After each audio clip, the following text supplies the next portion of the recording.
Piko Interactive is a publisher dedicated to launching new games for retro systems. On their website, we can find games for the NES, Super Nintendo, Game Boy Advance, Sega Genesis or Mega Drive, and even the Atari Jaguar.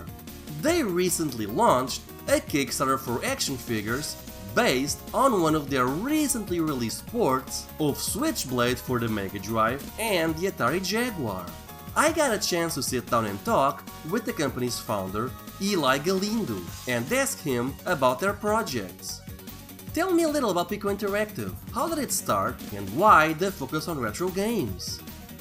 So, Piko Interactive started back in 2013, maybe a little bit earlier than that, when I was unemployed and recently graduated from college, and I was looking for a job, and I had a lot of time on my hands. So I started, joining video game forums. I actually had supported myself through school by buying and selling old video games when it wasn't that, it wasn't that popular. So you will still find a lot of deals on like flea markets and thrift stores, and I would just go and buy and then resell on eBay. So I had a lot of experience. So when I graduated college, I had a lot of time on my hands. I was buying and selling a little bit on the side, and I started to research a lot and reading online about like new games, or because there was like this scene going on about video game reproductions, and I thought that was so interesting. Like, oh, you can reflash a sports games, and then you can put a Japanese game with translate.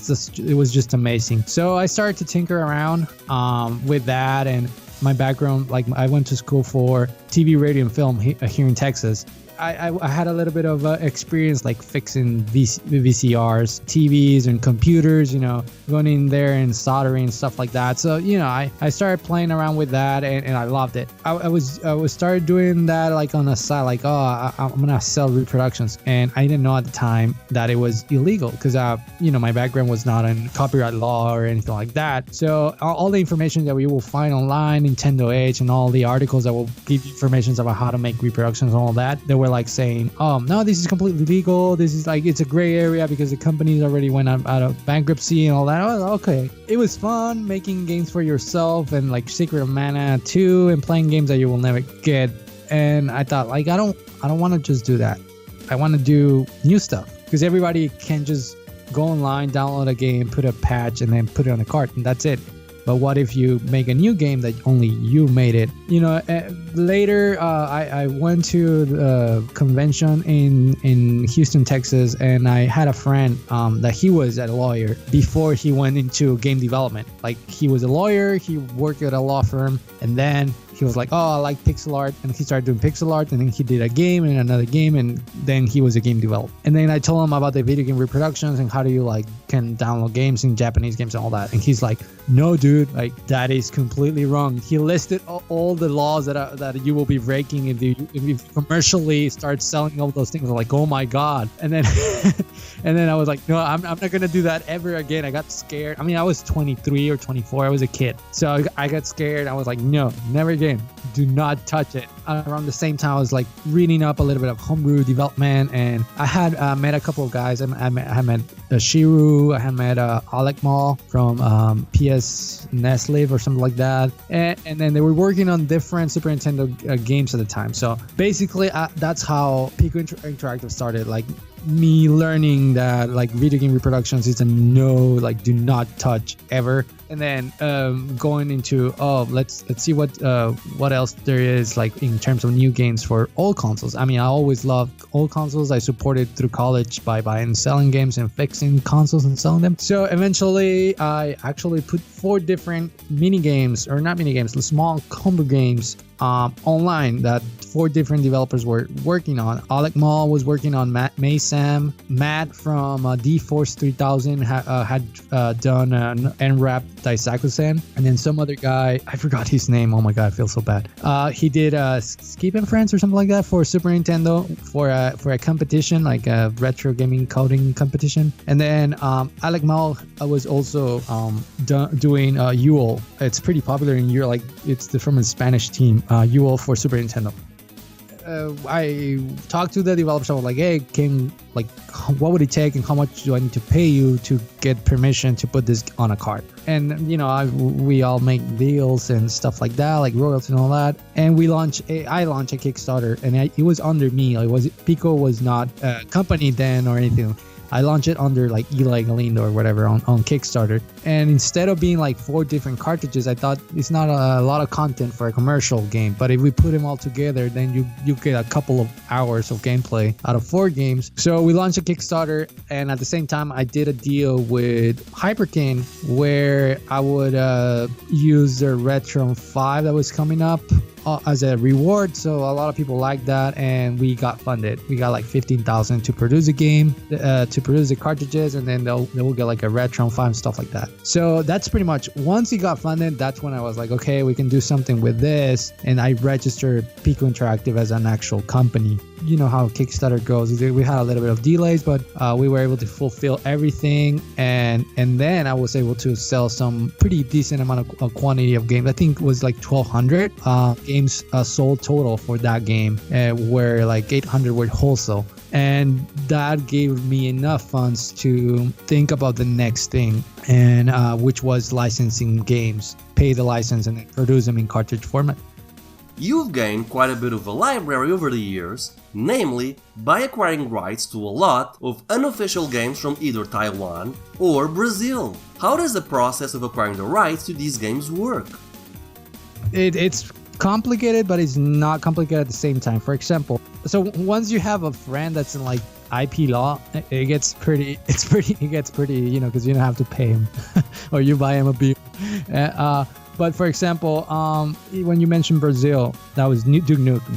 And on that, it was a little bit complicated because the owners of the Duke Nukem property, or the actual company, they said, I inquired like, hey, can we license this from you? And they were like, yeah, we can license that for you, only for retro console like Sega Genesis. And they're like, okay.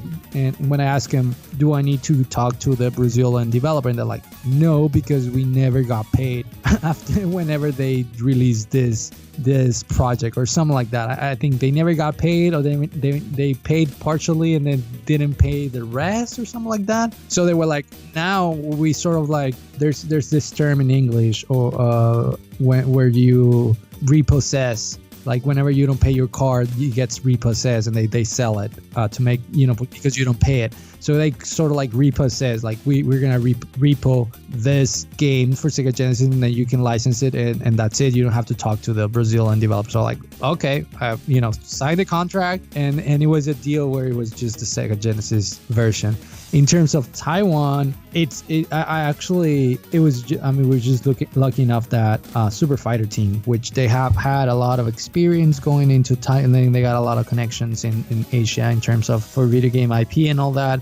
They were interested in letting go some of their IPs that they didn't feel like they were gonna do much with it. So they were like, well, we can sell them. And honestly, at the time, I wasn't sure if I should, but then yeah, like I thought, yeah, we can buy them from them.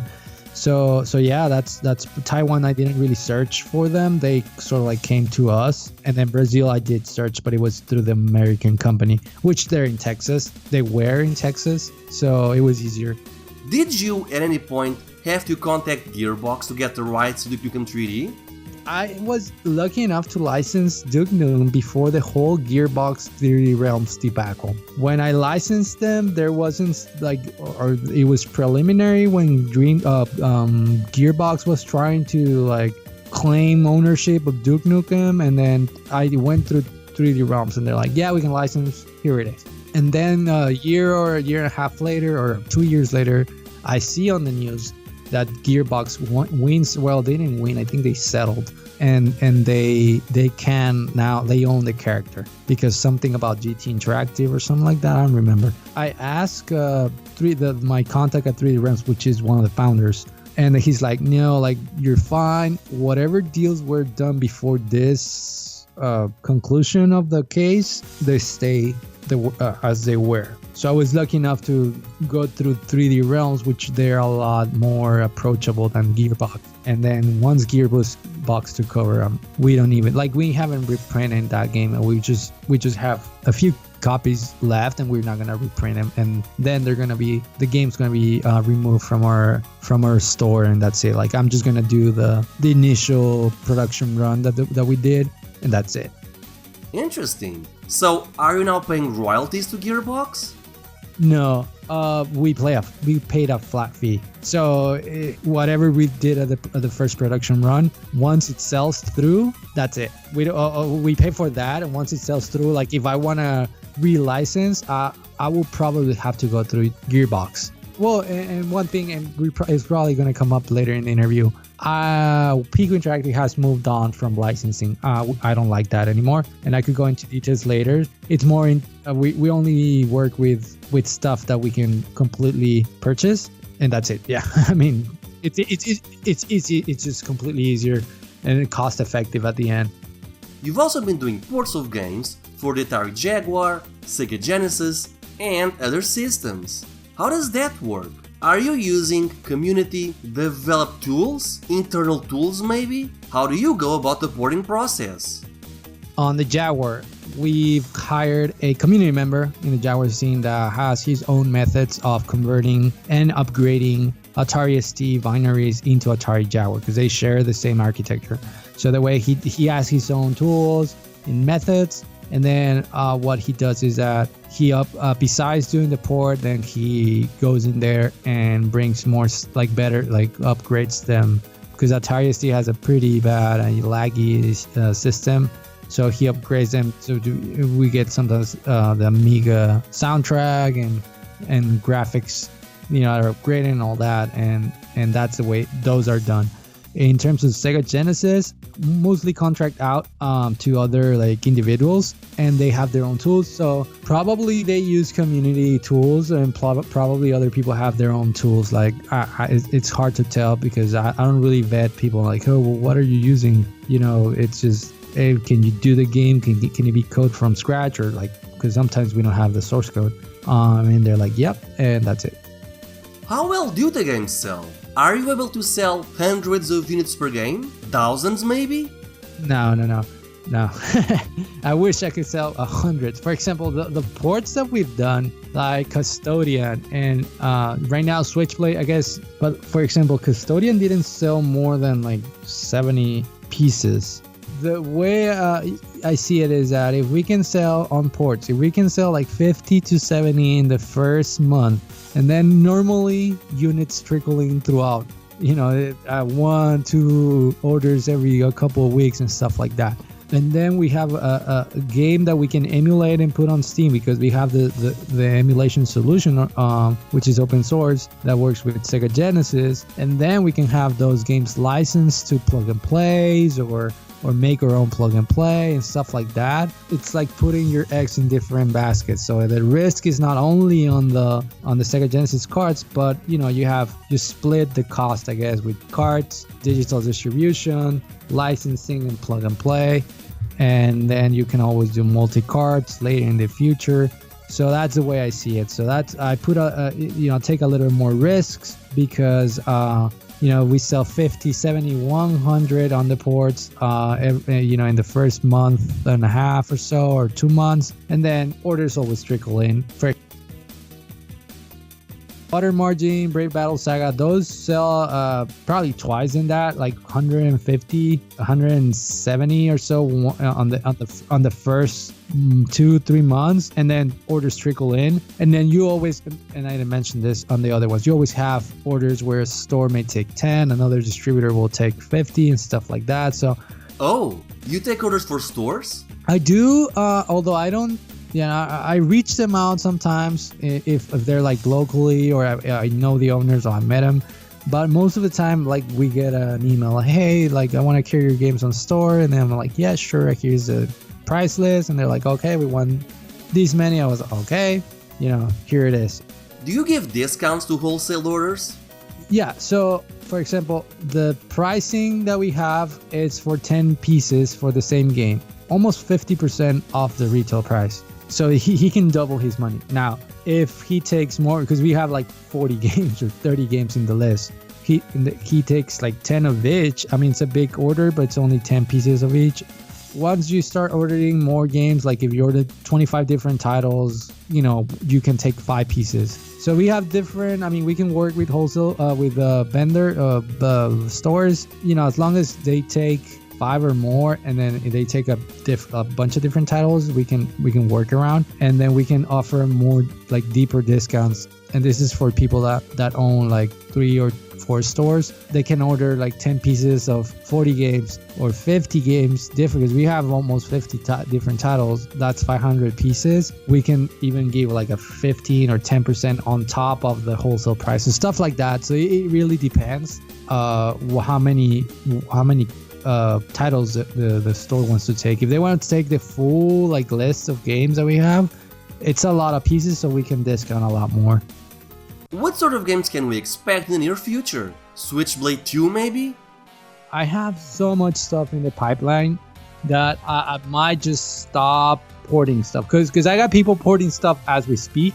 But but we have so much already, and that's why you can see how like we publish 10 games at a time. Right now we're doing like 10 games once a year, and then all at once, and then people can order, and then they'll stay on the store for the foreseeable future. But somebody suggested that maybe you should do one game a month instead of like 10 games or 12 games once a year. So I don't know. So yeah, maybe we should reconsider the way we're publishing stuff, because I like, because you get a bunch of orders. You get people from Super Nintendo buying Super Nintendo stuff, Nintendo collectors buying Nintendo stuff, and then Mega Drive collectors buying Mega Drive. So you get everything at once, and then you ship everything at once. So it's so good, because then you concentrate on shipping and ship. So but the thing is that I'm not sure how easy we are on what's it called, on the actual customer. Like, hey, I don't want to drop $200 because I want 4 games or stuff like that. And another thing is some people want to combine shipping, so they'll save a little bit on shipping. So I mean, I'm still debating where should we do once a year. And another thing is, once a year also help us concentrate in other projects of the rest of the year, while we just ship like for a couple of months. So Switchblade 2 for sure is going to be on Jaguar, because the programmer, he's been like, should I start? He really, really wants to do Switchblade 2. So eventually we probably do Switchblade 2. Okay, I'm going to say the ones that are ready, completely ready. So I got Indigo, which is an unreleased Amiga game, an Atari ST game, and it's been completely ported to Mega Drive. It's all done. This was ported to Mega Drive by the same guy that ported Custodian. So I talked to Alec Mall, which is the Super Nintendo developer, but he's also doing Mega Drive stuff. And I tell him, like, hey, like, would you be interested in porting this game to Super Nintendo? He's like, yes, I could do that. I was like, oh, great. And I gave him the source. I think I gave him the source code, or he already had it, because somebody in the Amiga scene had backward engineering. So he started working, and he tells me, like, I'm gonna check it out. I'm gonna see if I can do it. So then, like, a couple of months later, he's like, oh, good news. I'm already halfway done with the Sega Genesis version of Indigo. I'm like, what are you talking about? Like, you said you were gonna do Super Nintendo. I already have a Mega Drive version of the game all done. He's like, well, I thought I'd do the Genesis version because it's easier, and then port it with my library to Super Nintendo. I was like, oh my god. Well, I don't want you to like feel like you wasted your time. So this game in particular, the original creator, after the game was canceled years later, he was working with a company that wanted to license the game, and they wanted to do not an HD version but a higher resolution version, and he made a whole complete set of assets of graphics with a different character. It's a girl, and then some other different enemies and some other different levels. So what I thought, okay, your Alec Mall, your Mega Drive version will be done with the girl graphics and the other enemies and the other level skins, and then we'll have also a regular boy version Well, I don't know if I'm gonna do one. If we can fit it in one cartridge, but I don't know. We'll figure something out. Maybe 2 carts in one package or something like that. So that's it's Indigo, and hopefully I'm gonna wait to see if we can do Super Nintendo, because I like to do, or in the future I like to do all our releases multi-platform. So we got Sega Genesis, Super Nintendo, Atari Jaguar, and maybe Amiga or DOS or whatever. So that's completely done. We got Video Kid. That's a Gremlin game. It's like a shoot 'em up, and it's being worked on Jaguar, and it's being worked on Mega Drive, but it's not done. So we got PJ Gumball Hero, which is another version of the game Harlequin, but for the Amiga. And PJ Gumball Hero is the Mega Drive version. It's unreleased commercial title by Gremlin, and it's completely done. I gotta play through it again, but it's all done, and it's just ready to be released. By the way, if I've said this before online, but we own more than 150 different video game IPs now. So we got Super Magician, which is Elf World, F War, but I think they misspell world and include war. So it's Elf World. It's completely translated. It's another game that we have all done for Sega Genesis. So Timet the Fly Squirrel, it was Mr. Nuts 2. We got the rights from Atari USA, but we don't have the rights to the Mr. Nuts character. And before that game was Mr. Nuts, it was Timet and the Flying Squirrel. But the team that made that game, they went to Ocean, and Ocean's like, yeah, we can buy it, but we're gonna replace your character with Mr. Nuts. And then eventually the game got canceled on Sega Mega Drive. It came out on Amiga. So we actually, when we got the rights, we went to the original developers and like, hey, what happened to Timet? And they're like, yeah, we have the assets here. So we rebranded Mr. Nuts 2 with the original character, and we have that pretty much ready. And then we did a remaster, not a remaster, an upgrade of 8 Eyes. I don't know if you're familiar with the NES games. Yeah, so it's a Sega Mega Drive game of Sega Mega Drive version of 8 Eyes, but it's not the NES graphics. They're a little bit upgraded. They're not like it's not Castlevania quality, but it's not NES quality. So that's another one. And then we own the rights of Zero Tolerance. We got a version with an whole extra chapter. Eventually, we want to do a re-release of the game. Do you have Rick Dangerous?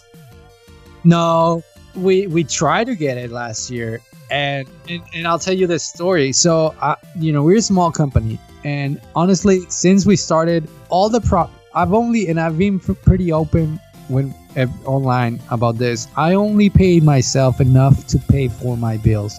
Everything else that we make, that's profit. It goes into our funds to buy IPs or to fund other projects. So everything that everything that we make, it goes into games. It goes, games. So last year, a friend of mine that's Switch publisher, and they've been licensing old stuff as well from like Data East and stuff like that. I told him like, okay, here's my report on Square Enix. They own all these games, and it was a big leak.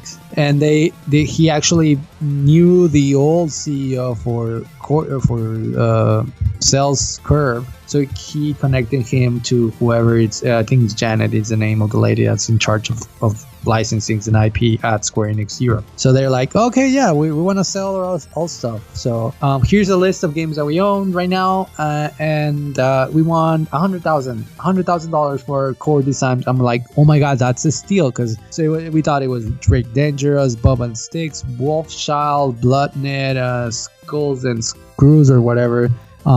Fighting Force. It was a big list, and he got excited. I was like, well, I don't have a lot of money, so I'll put whatever I can. And then these are the list of games that we want, and it was like Rick Dangerous, Bum and Sticks, and Wolfchild, something like that. And they're like, okay, well, here's we can move forward with that we're gonna get all the rest, and then Square Enix come back. Well, $100,000 per IP, so they wanted $100,000 for Rick Dangerous alone, and then it's weird that they were valuing Fighting Force at the same value as Rick Dangerous or Bob and Sticks or Wolfchild. So I was like, well, that's a big bummer. And because there's already a couple, Alec Mall has done Rick Dangerous on Mega Drive and Rick Dangerous 2 on Mega Drive. So we could just release them pretty quick. And then our friend has done the ports of Rick Dangerous for Jaguar. So it was pretty disappointing. But yeah, I mean, if somebody has $1 million, I'll help you buy the rights of Core Design games.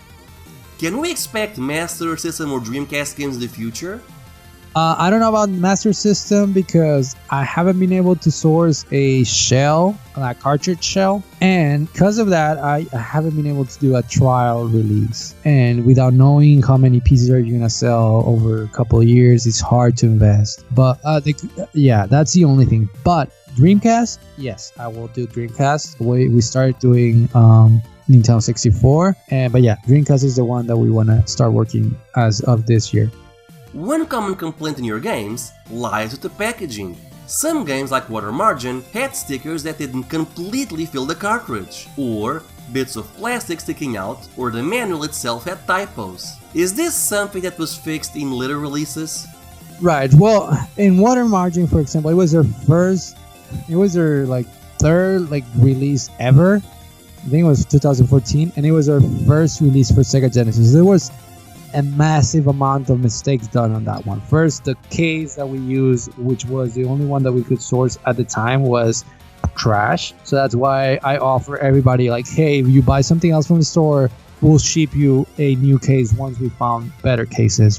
I did a lot of our packaging in terms of like layout and all that, not the art. So yes, I did. One thing is that even though I study in the United States, my native language is Spanish. So for the people that don't speak Spanish, sometimes Spanish is basically, how do you translate it? Sounds backwards in English. A lot of typos are, besides being typos, the grammar mistakes are because, you know, you're typing and then you read it again and you don't notice that you type it backwards, or you missed a comma because it sounds fine in your brain, but it doesn't, you know, for a native speaker it doesn't sound fine. So that was for Water Margin.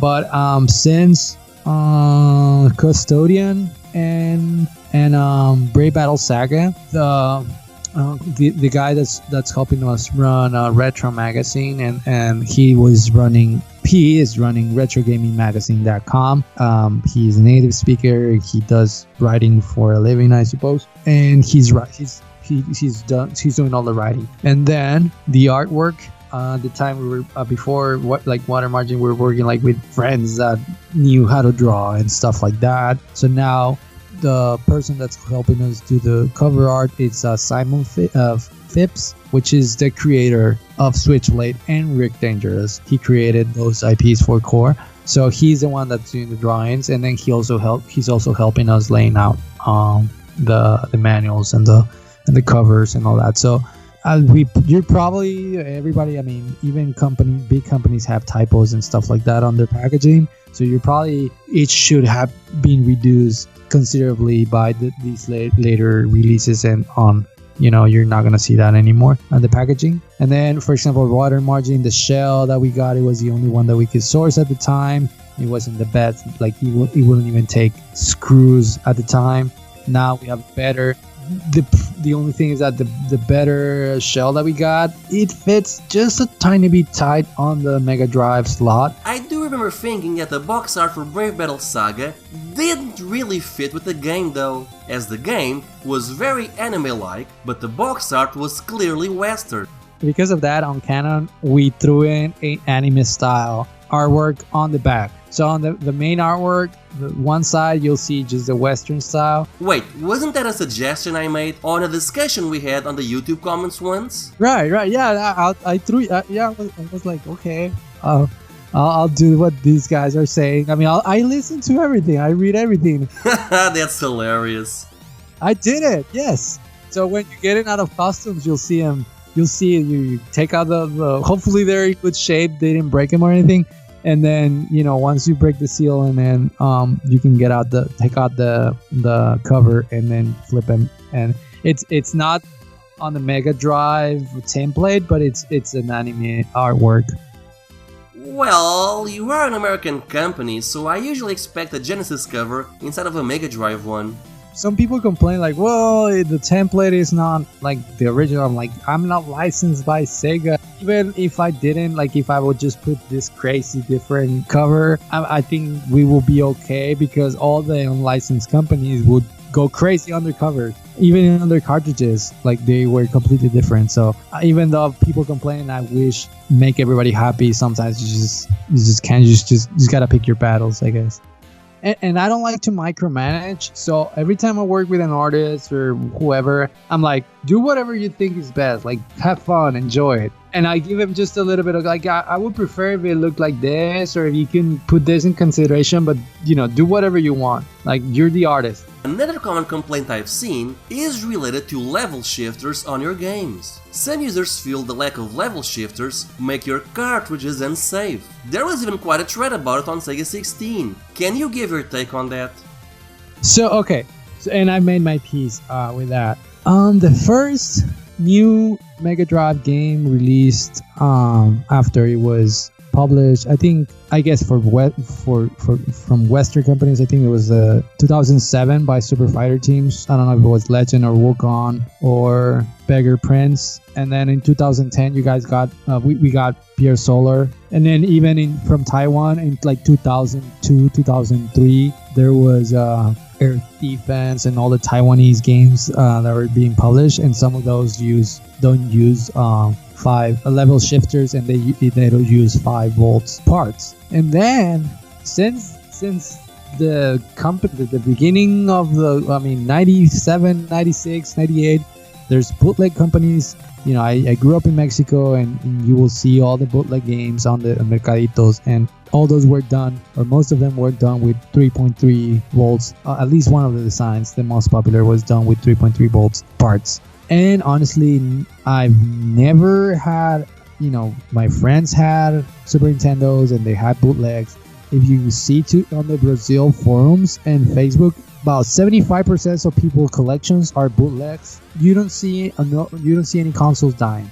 I think it's more it's an issue that's more like technical, like for somebody that's very technical and has problems with it because, oh my god, they're doing it wrong. Or it's like when teachers, they're like, okay, do this math problem, and then you get the answer and like, well, you got to show your work, or you didn't use the formula I gave you, so it's wrong. But it's not wrong.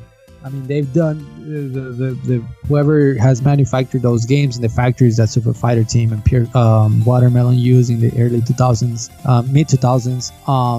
They did it without lever shifters, and nobody's console died, nor the game died. It might have some effect on the cartridge, not on the console, because even the people that claim this will damage something, they came out later on that thread on Sega 16 and said, well, the Mega Drive is built like a tank, so probably nothing's going to happen to the Mega Drive. And then I can give you the link of that response. So probably if a PCB is made without level shifters, the console is not going to really have any issues. Maybe the cart will. Okay, so there's been people and electrical engineers saying like, no, like you can use methods to lower the voltage going into the game IC, and it wouldn't be a problem. So my point is, there's been a lot of releases over the years that do not use level shifters, and the consoles have been fine. And flash cards and Tototech cards and all that, those are products done by people that have been in the electronic industries for years, and they have experience, and they got teams behind them, they got factories. So it's one of those things that on paper it makes sense, but there's no really a way to prove it. I went to nesdev.com and said, okay guys, so our current PCB for NES, which I think the factory already changed it to use level shifters, but at the time it did not have level shifters. And I went, okay guys, so what I'm gonna do is I'm gonna use my childhood NES. Okay, this NES was bought used in the United States, and then we used it in Mexico, where there's no standards for electrical outlets. Okay, and there's no those surge protectors in Mexico. So we have this, we bought it used in the United States in like 94, and then we played thousands of hours on this NES console, and what I'm gonna do is I'm gonna get one of my games, I'm gonna put it on the console, turn it on, and I'm gonna leave it on. That's it. And then I'll wait for it to kill the console. And then people were saying like, well, no, that's not a way to measure it because I don't know what and all that, you know, and saying like, oh, well, what if something else kills it and stuff like that. So they didn't want to validate my way to prove that it's fine, nor the game or the console is going to be damaged. And I did it. And I think by week 3 of it being on all the time, the power was out on the office overnight on a storm. And then it just, when it came back, it didn't even boot the game. It was on the gray screen. So I stopped my experiment. And I mean, it was 3 weeks, always on, and it never did anything to anything. So that was my experiment. And then other people on YouTube saying like, well, you can drop down the voltage going into the IC with a couple of diodes, and and then the voltage that's going into the IC, it's within the safe range of the manufacturer. And then I talked to one of the engineers at the factory, and he's like, well, yeah, the data sheet says, you know, this, but this is the voltage, but the IC can take a lot more voltage, but the manufacturer doesn't put that because they want to make sure people are not doing crazy stuff. So that was another one. And then I've never had a problem. I've had all the consoles that I had for forever, and I test games nonstop on them and nothing happens. The only thing that I've been able to mess up is the pins on the Super Nintendo. After putting in and getting out many cartridges, they started being a little bit faulty, but then there's ways to clean them up and then retension the pins. Super Fighter Team was 2007, I think, when they released, and it's been 12 years since that game came out. Is it not functional? Has it killed any console? Now I've noticed that this has brought these rumors have brought so much trouble into the scene that factories are already looking into it. Like one of the NES factory that we use, they're already, okay, we're gonna put freaking level shifters. I'm like, okay, that's fine. Yeah, I trust you guys. I mean, they do all different kinds of electronics, so their engineers are like 40 years, been working in electronics for 40 years. So I trust them.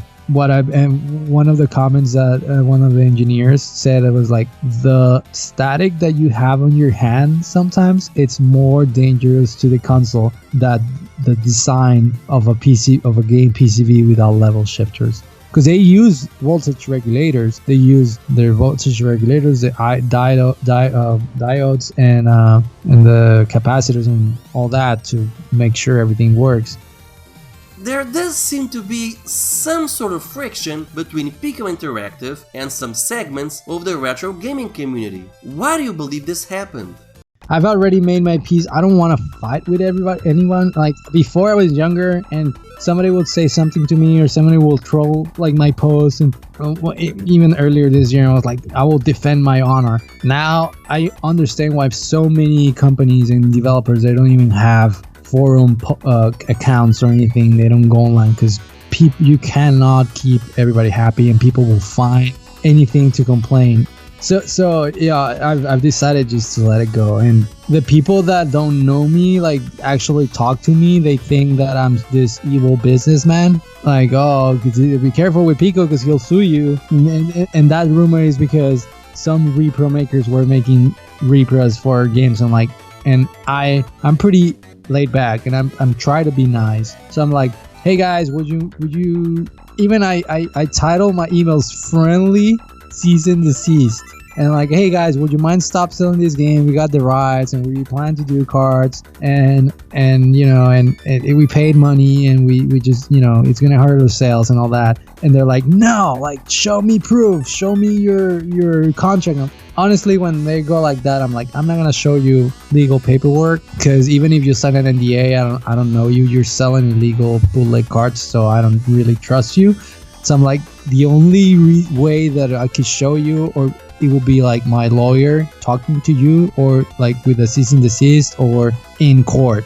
That's the only way. So either, yeah, you can remove it like that, just be nice, or you talk to the lawyer or you talk to the judge. I always try to take care of my customers. I listen to the community when they have complaints. I'll try to explain why we do that, and I always try to have improvements. Every year it's something better, or every year something gets fixed or addressed. So I don't know. I don't really understand. I don't know. Maybe people fear what they don't understand, or they fear because I'm not saying we're getting too big, but we do have a big chunk of the retro video game market in terms of IP. There's not really much left to acquire or license because we already got it. To everybody out there, like literally, try to meet me. I'm not that bad. I'm friendly. I'll buy you a beer and a burger, and then we'll go out to the flea market and see and find games and stuff like that. So yeah. I don't understand, honestly. There seems to be some controversy revolving around the planned release of Jump Powers on the Sega Genesis and the Atari Jaguar, which has yet still to happen. What's the story behind the acquisition of this game, and why haven't these versions been released yet? So this is what happened. So we got the rights of Jump Power. Well, not the right, it was the license. When we got the files from the license owner, I discovered the Sega Mega Drive version with it.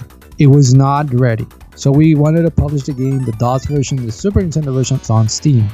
When I published it, an NES version of the game was being developed from the ground up.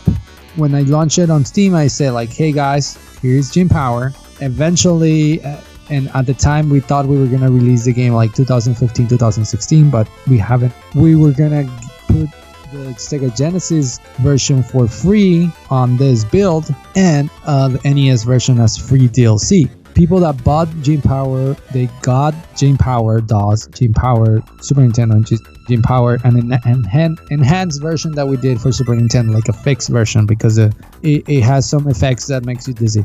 People, I don't know, a couple of people got mad that we haven't given them the Sega Genesis ROM, and I tell them like, I cannot give you the Sega Genesis ROM, but because we plan a cartridge release, this version has not been done, and that's what has value for this IP, or the Genesis version, because it has not been done. People are gonna want to buy the cartridge.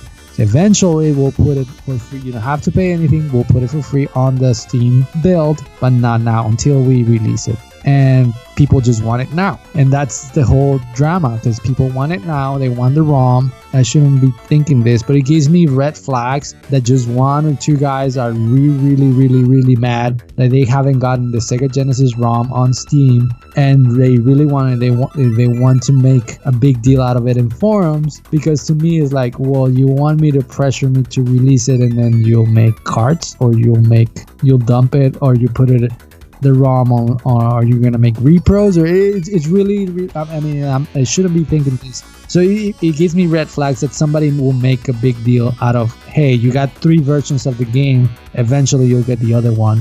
I already made the decision, I'm not gonna be releasing it now. I can pay you back the $5 that you spent on Jump Power Steam, and that's it. And they're like, no, I don't want the money, I want the game. I'm like, well, sorry then, I'm sorry, you'll have to wait. I was playing a Jaguar version, but Jaguar programmer, he doesn't like the game, and he doesn't want to work on it. I don't want to force people to work on stuff that they don't want to work. So I'm not gonna. It's gonna be canceled, the Jaguar version. We're gonna do a Kickstarter or not. I'm not sure yet, but it will be at the end of this year with Jump Power Sega Genesis, the enhanced version card for Super Nintendo with the changes, and then the NES version, and maybe an Amiga CD 32 disc for it to play, and it will include the DOS game. So the CD will work on your PC for DOS, and then if you put it on the Amiga CD 32, we'll play the Amiga version. The game, the NES version has been done since 2016. The problem is that I didn't know that the IP owner passed away. I've been emailing him since 2016, like, hey, this is the progress, we're done. Like, hey, Fernando, it was his name. Rest in peace. And I couldn't get a response back until I didn't ever thought of checking their main company developer website and read the archives, and I noticed that he passed away in 2016. I didn't know it, and I kept emailing him all the way through 16, 17, and 18, and I wouldn't get a response, so I didn't feel comfortable, hey, we were gonna release it and all that. So that was one of the main. Eventually, his partner answered me and told me like, hey, yeah, he passed away. Now his wife shares the rights with me, so we gotta still discuss some stuff, and then we'll get it out. And the weird thing is that has happened to me 3 times, whereas we're working on a game and the owner passes, and it sucks. The first time happened with Dork and Imp, and we were working. We actually put in the back burner. Eventually, the creator, the graphic artist of the team that created Dork and Imp was the guy that created the character in the game. So he wanted to do some changes and some new graphics, because he was a pixel artist, and we were working on another version and we stopped emailing. And then I started emailing him, hey, like, we're ready, like, what do you think, what do you want to do? No answer until like 6 months later. I was told by the programmer like, hey, he passed away. So yeah, he passed, and I felt so bad because we could have worked earlier on that game, and he would have been able to see it out, maybe. But yeah, that was the first time. And then with Fernando, again, he passed away before we finished the Jane Power game. And then with the owner of Softdisk, which we own now, all the games from that company. We got the rights of Alien Rampage from him, and then I promised like, hey, I'm gonna come back and buy Catacombs from you, and I'm gonna buy maybe other stuff from you. And I spaced out, life happened, I didn't have the money, so I never went back. And eventually when I did, I was notified by somebody that like, hey, he passed away. And I kind of regret that I didn't buy the rights, because somebody else bought Catacombs, but we were able to buy the rest of Softdisk IPs and from the state. But I would have preferred to buy everything and do a deal with his name was Richard, rest in peace. I would much rather, because I would have been able to fulfill my promise of coming back and working with him. But it's weird that has happened. I don't know if it will be more common since these games are pretty old, and developers are getting retire and in the last years of their life or something like that. But it's a big bummer. It's not something that I want to recommend to people to go through. So moving on, you're now launching a new Kickstarter for action figures based on games you've published, starting with Switchblade. How did this idea start?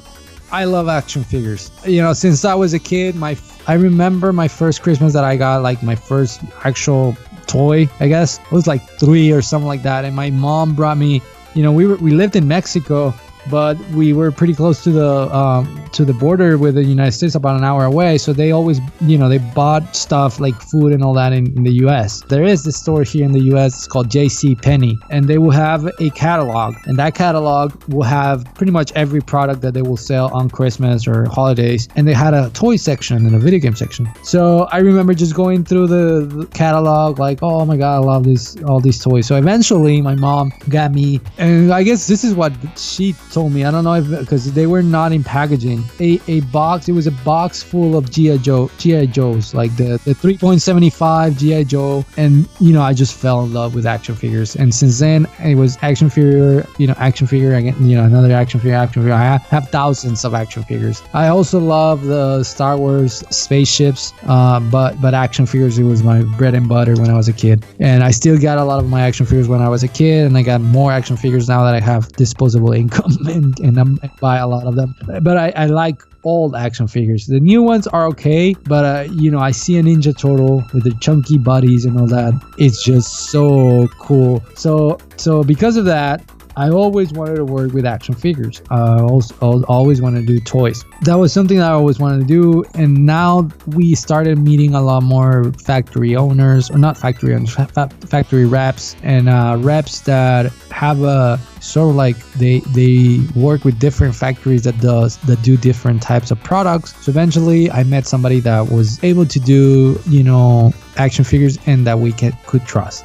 One of the main reasons I did Switchblade is because we have been working with Simon to get the artwork done, so he was able to design the action figure, like the actual figure, how the factory needed it. So that's one of the reasons why Switchblade. And another reason is because we had the port of the game.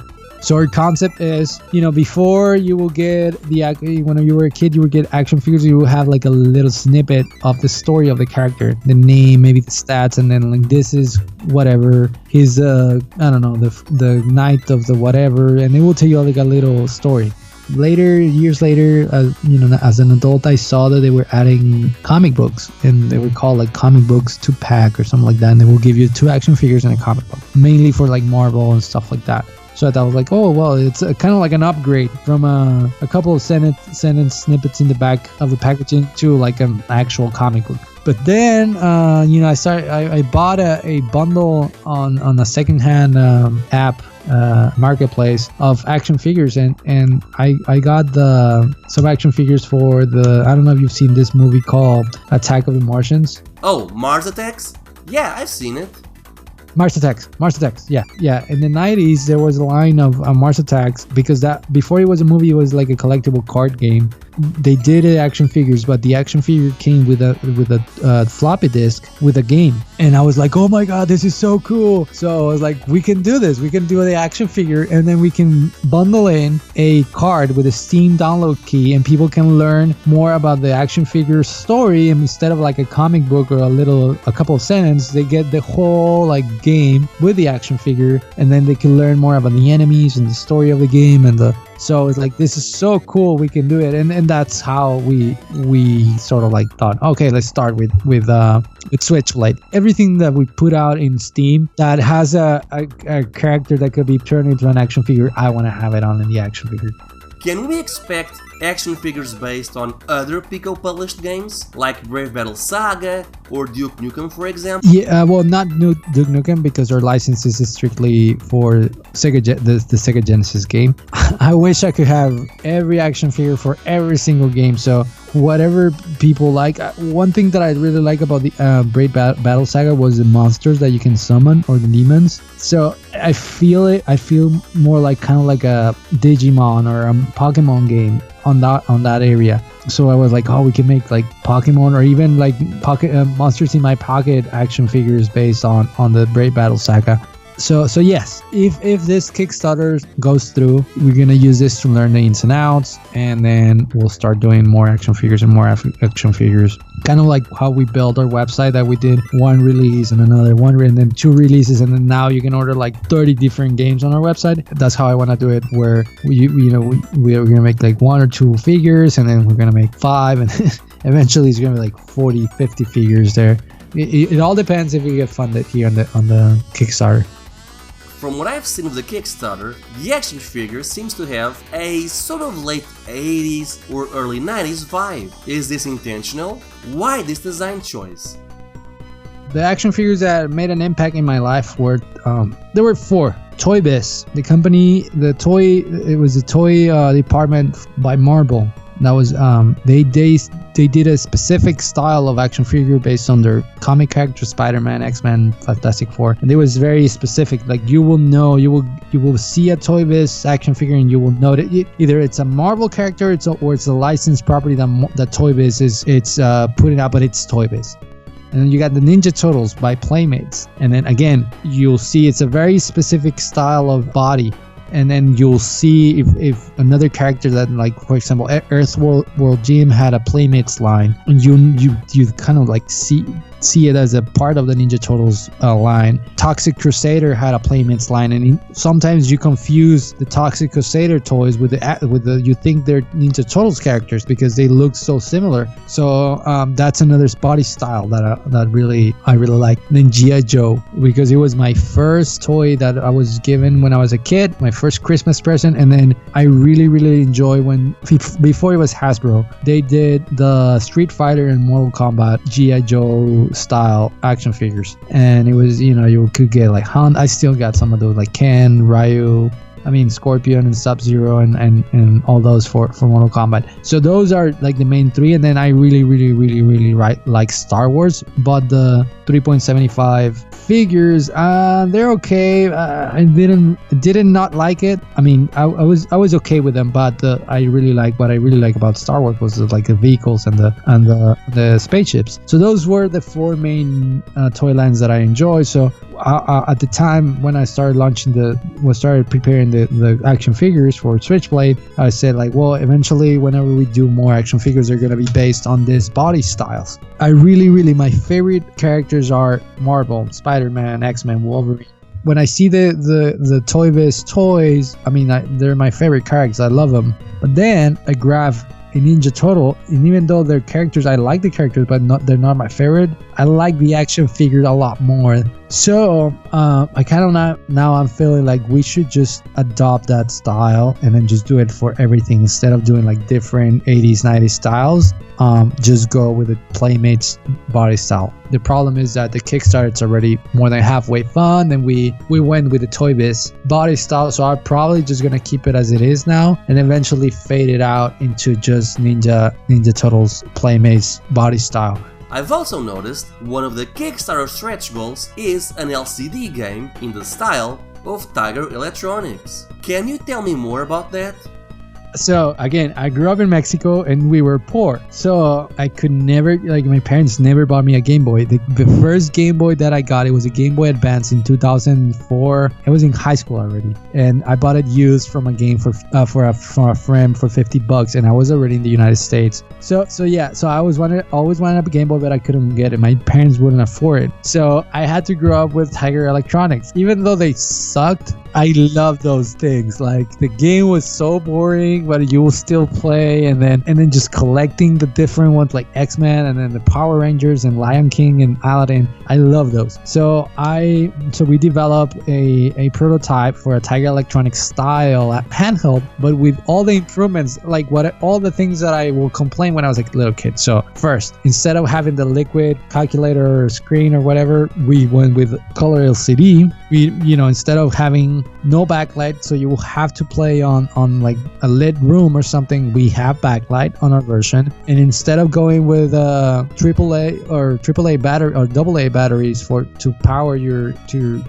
Tiger, we did rechargeable batteries. And then sound is going to be 16-bit or 8-bit music, not like little sounds like beep beep beep like the old ones, Tiger ones. So we're working on adding a volume knob and a headphone jack, and then we gotta polish some of the buttons and stuff like that on that version that I took the picture. So that's the whole thing. Like, we want to do a line of handheld devices that have a game, like with the brand and the sticker and all that, but it's a better quality than what we had. And the system that's gonna run, it's to be able to sell it at around the same price what Tiger was. I think Tiger will sell them at $23. So we want to sell like at 25, maybe 30, but I don't want to really want to go all the way up. The stretch goal is to pay for the mold and to produce 1,000 pieces. But if it's not reached, we plan to do this anyways. I mean, maybe Switchblade is not a popular IP where people were like, oh yeah, I want a handheld for Switchblade.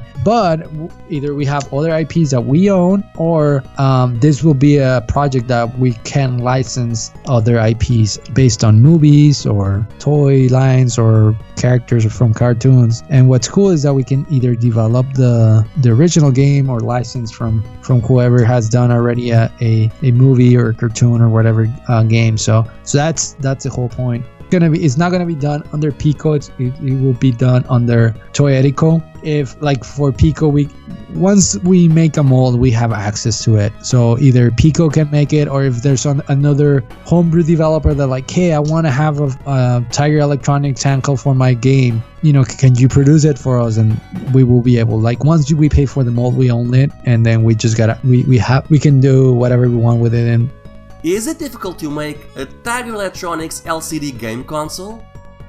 Not really, because we used systems that it's already been available for years. We're just taking an idea that a lot of companies are using right now and then just do it right. A lot of corporations are like, oh, let's do a handheld for Pac-Man, or let's do a handheld for Hubert. And then they do the most random handheld that has nothing to do with like handhelds. And they're like, okay, yeah, it's Pac-Man or it's Hubert, but the shape doesn't really inspire me or does anything to me. So yeah, I mean, it's the same technology, or maybe we'll try to fix some stuff here and there because we actually play games, not just make products. But it's just, with a purpose, I guess. Okay, with a handheld, but let's try to do something that was, that was popular when we were kids or something like that. Is there a copy or a ROM of the LCD game? Can we see it in action? No, there isn't. This is it's just running Genesis on a chip or NES on a chip. That's what I thought when we were paying for the prototype. But once I got a prototype, I turned it on, and the menu screen, because it has 3 games, the prototype. We ordered it with a Nintendo on a chip. The menu screen definitely is not NES. There's too much color in there. Has 3 different artworks. The artworks is way over 16-bit color, and this has like so much colors that it looks like it's way over probably 256 colors. So I'm like, how can they be pulling this off? So I opened it up, and I couldn't be able to see the processor because it was protected by an epoxy bubble. But I'm suspecting they're using some sort of Java emulated system or something like that. But the quality is a lot better than Nintendo on a chip. It's not just NES on a chip, which is better. You can either write NES or Genesis games, or you can write original stuff directly to the Java. I think it's Java because when I turned it on and the menu in the song really sounded like those Nokia phones. Then phones were like started to be color screen, and they were running Java games. It looked like that. So I was like, maybe this is Java. Well, you have been amazing, Eli. I wish you the best of luck with Piko Interactive and your Kickstarter.